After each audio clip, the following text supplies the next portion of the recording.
convoquer une assemblée constituante et passer à la 6e République. Il y a deux raisons. Il y a une raison institutionnelle, et c'est quand même assez évidente à voir, c'est-à-dire que la 5e République dysfonctionne et induit une concentration des pouvoirs qui fait qu'il y a des schémas comme ça très pyramidaux qui se font. Voilà, bon, je pense que je ne vais pas m'étendre sur ça, d'autant que je pense que c'est quelque chose dont Francis saura parler.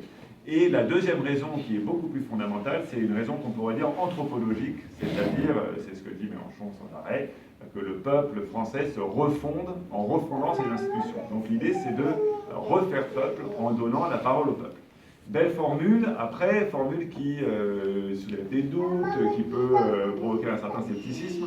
Et très rapidement, je vais essayer de dire pourquoi il y a un scepticisme vis-à-vis de ça, et de dire comment on peut répondre au scepticisme que ça soulève.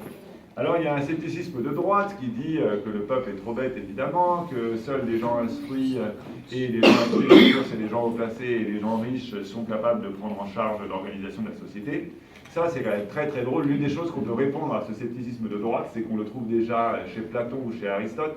Donc on a quand même une humanité qui a augmenté son niveau général d'éducation de façon absolument extraordinaire depuis le 5e siècle avant Jésus-Christ jusqu'à nos jours. Et pourtant, apparemment, on est quand même encore toujours trop con. Enfin, il y a quand même une logique là, on se dit qu'évidemment, on sera toujours trop bête si on accepte cette division entre les experts et le peuple.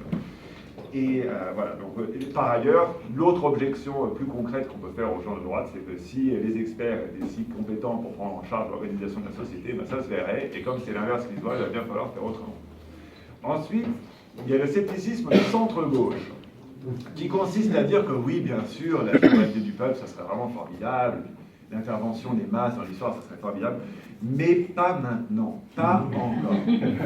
Et ça, c'est un argument incroyablement pervers qui est caractéristique de ce qu'on appelle le gradualisme, c'est-à-dire faire les choses par degrés.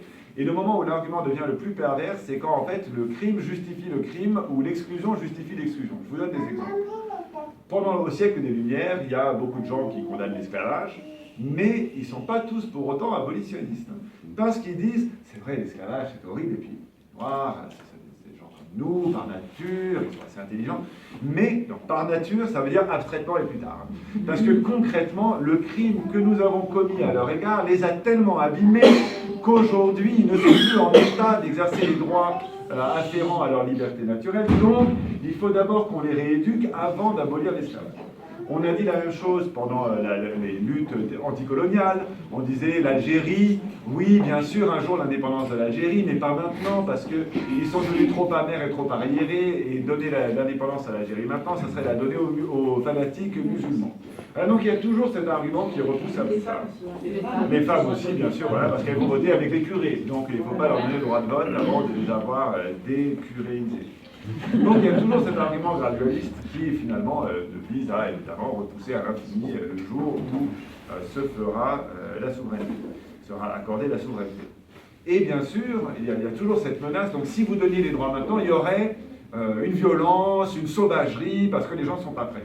Sauf qu'évidemment, c'est en laissant pourrir et en retardant ad infinitum le moment où enfin les gens sont libres, que cette fois, quand ils sont obligés de conquérir cette liberté par la résurrection, eh bien c'est sûr que il y a des vengeances, il y a des haines qui sont on ne peut pas les empêcher. Il faut relire les années de la Terre pour voir ça, par exemple, au contexte anticolonial.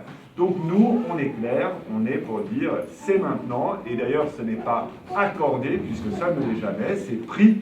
Et donc nous, on se veut le mouvement politique à partir duquel le peuple reprend sa souveraineté.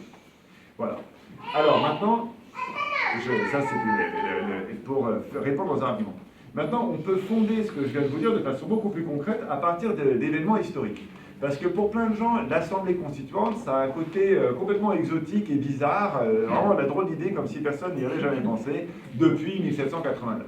Or, c'est pas vrai du tout. Entre 1986 et 2016, il y a eu 17 assemblées constituantes dans le monde. Et beaucoup plus de processus constituants durant lesquels des peuples ont... Enfin, justement, pas les peuples. Durant lesquels les constitutions de nations ont été réécrites, avec ou sans intervention populaire. Et donc on a des données pour comparer l'efficacité de différentes façons de faire. Comité d'experts, assemblée constituante simple ou assemblée constituante participative avec implication populaire. Et toutes les études montrent que c'est cette troisième solution qui est la seule à fonctionner.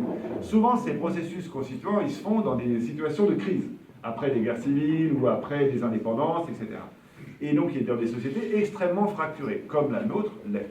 Or, à chaque fois qu'une constitution réécrite sans implication populaire, elle échoue complètement à résoudre les divisions de la société. En fait, elle les entérine, et ceux dont les options idéologiques n'ont pas été retenues par la Constitution considèrent qu'ils ont été floués, et donc ça répand des fractures encore plus profondes. Alors que les exemples où il y a eu des assemblées constituantes participatives, au contraire, ont donné des fruits tout à fait remarquables, et ce qui est très très important, c'est qu'à chaque fois, la Constitution qui sort du processus constituant est plus progressiste en termes de droits écologiques, sociaux et aussi d'égalité homme-femme que l'État précédent. Par exemple, l'exemple de la Tunisie est remarquable. Au moment où tout le monde disait « Ah, mais les printemps arabes, ça va tourner au fondamentalisme, etc. etc. » Pas du tout. La société entière s'y est mise, ils ont fait leur constitution, et ils ont la constitution la plus laïque, la plus sociale, la plus égalitaire et la plus démocratique qui a été promulguée dans le monde arabe. Et d'ailleurs, je dis dans le monde arabe, on pourrait élargir la comparaison de très loin, mais même faire des comparaisons avec la Constitution française qui ne serait pas vraiment à notre avantage. Voilà, alors je vais vite. Du coup, il faut faire une assemblée constituante participative. Comment on fait ça? C'est quelque chose qui doit se construire très méthodiquement. Normalement, une assemblée constituante devrait être précédée par les États généraux. Parce que les États généraux, c'est le moment où ça brasse, où tout un tas d'idées sont remuées, et donc où les gens se sentent concernés. Et alors, par exemple, au Québec, ils ont écrit une constitution du Québec avec un processus constituant qui a été précédé par la mise en place d'un comité d'organisation des États généraux qui récoltait tous les cahiers de doléances, etc. Ça, je ne crois pas que ça fasse partie de notre programme, mais à la limite, c'est la campagne qui est l'État général. C'est-à-dire qu'on agite, tout le monde parle, ces groupes d'appui partout, il y a déjà énormément de plateformes d'implication citoyenne, donc nous, on est déjà en train de faire, en quelque sorte, ces États généraux. Ensuite se pose la deuxième question, qui est celui de la désignation de l'Assemblée constituante. Et là, j'emprunte une idée à Gérald, dont on discutait il y a 2-3 jours. Ça, comment on désigne les députés à l'Assemblée constituante, c'est une question qui a été extrêmement débattue, pas du tout simplement à l'intérieur de la France insoumise, mais dans plein d'endroits, parce que c'est une question qui travaille beaucoup. Il y a eu tout ce mouvement autour de Chouard à un moment, sur le tirage au sort, etc. Par exemple, le tirage au sort, c'était une idée, et c'est encore une idée qui a beaucoup de crédit. Alors ça aussi, si on n'est pas habitué à ce genre de débat, ça paraît complètement ésotérique et loufoque, et pourtant il y a une très longue histoire du tirage au sort. Jusqu'au XVIIIe siècle, le vote c'est censé être le mode de désignation aristocratique, et le tirage au sort le mode de désignation démocratique, parce qu'on voit bien que le vote, finalement, on élit toujours des notables. Donc il y a eu beaucoup de poussées comme ça pour que l'Assemblée constituante soit tirée au sort. Mais ça pose aussi des problèmes. Et notamment quand on pense que le but, c'est d'avoir cette implication populaire. Parce que si vous tirez au sort, et ben voilà, vous tirez au sort dans un coin, les gens n'ont rien à y faire. Après, l'Assemblée constituante fait son travail, et puis à la fin, on vote. Mais à aucun moment, les gens n'auront été impliqués dans la désignation de leurs députés. Donc le fait de voter pour les députés, ça invite toute la population à faire un geste qui déjà les engage dans le processus. Donc ça, c'est important. Alors, par ailleurs, il y a d'autres raisons de ne pas être forcément favorable au tirage au sort. Bon, par exemple, moi, j'adorerais être élu à cette Assemblée constituante. Donc voilà. Évidemment, si c'est tiré au sort, mes chances baissent beaucoup. Donc, pour des raisons purement égoïstes, j'aimerais bien quand même qu'il y ait des députés. Donc la solution qu'a trouvée la France insoumise, qui me semble excellente, c'est que au moment où, comme on va gagner cette élection évidemment, au moment où on aura enclenché le processus constituant, vous serez tous appelés à voter, soit pour des députés, des candidats à la députation à l'Assemblée constituante, soit vous aurez un bulletin qui dira tirage au sort.